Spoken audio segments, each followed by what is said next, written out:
एक अमेरिकी हैकर को जिसे 26 बरस जेल की सजा का सामना था, सिर्फ 1 बरस की निगरानी में रहने की सजा सुनाई गई है।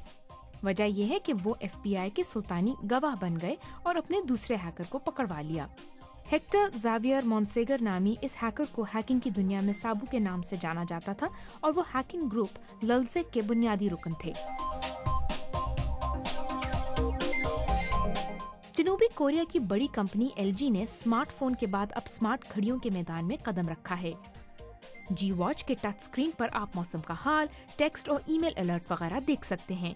LG ने अपने नए स्मार्टफोन G3 का भी ऐलान किया है, जिसमें 3 गीगाबाइट रैम और 5.5 इंच का हाई रेजोल्यूशन स्क्रीन होगा। और वॉल्व स्टीम मशीन को 1 बरस के लिए मौखर कर दिया गया है।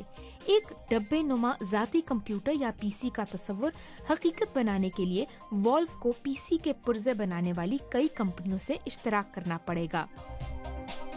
वॉल्व के इन कंप्यूटरों का अवलीन काम वीडियो गेम्स होंगी।